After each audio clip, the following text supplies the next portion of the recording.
picking a fight with their bosses like this on television. It was shocking, frankly. I tweeted this a couple of minutes ago, but I think one of the big moments in this interview was when Giuliani referenced the Stormy Daniels issue. I believe we have the soundbite. Let's watch.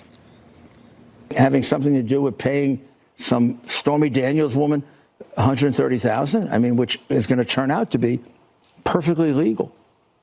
That money was not campaign money. Sorry, I'm giving you a fact now that you don't know. It's not campaign money. No campaign finance violation. So they funneled it through the law firm. Funneled through the law firm, and the president repaid it. Okay. On April 6th of this year, on Air Force One, this was the exchange. Did you know about the $130,000 payment to Stormy Daniels?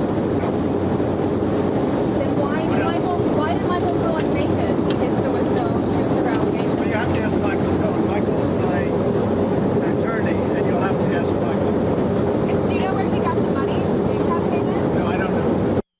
Okay, so it's hard to hear there, but he said, no, I didn't know about it. And then he said, you're going to have to ask Michael Cohen about the payment. Now, I was putting my legal hat on during the break, and I thought, well, maybe did Trump pay it after April 6th? I don't know. But that, to me, Byron York, the left is jumping all over that tonight, saying, what the heck?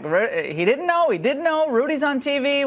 What's going on here? Well, these are real questions. Rudy just gave us a completely different version of this. But unless the president paid it after April 6th, which maybe he did. But it appears that what Giuliani was saying, first of all, he said, paying somebody some money to be quiet is not a criminal act. That's okay.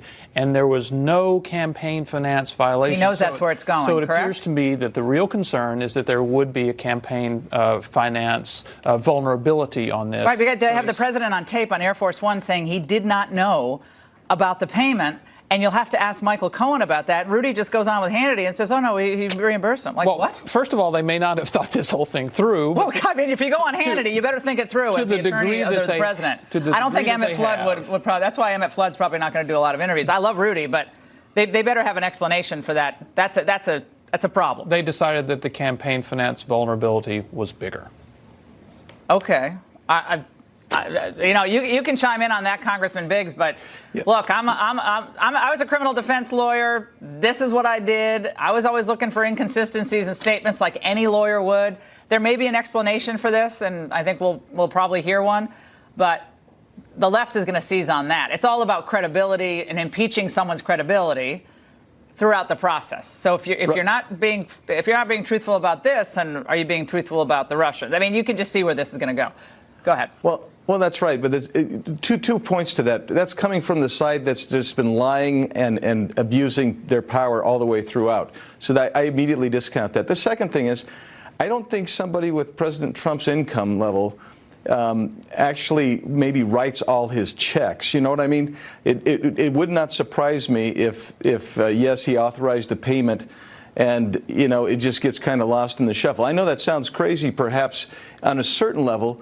But I mean, here's a guy with a massive income, and he's dealing with a lot of things, and it's not illegal, it's not campaign finance. Well, yeah, that's all. I agree on all. I think you're right on all that. But I mean, again, we have to bring out all issues. We're doing an honest broker conversation about what's happened. Overwhelmingly biased against this president, this investigation. We've established this week after week after week on the show with the best legal minds in the United States, and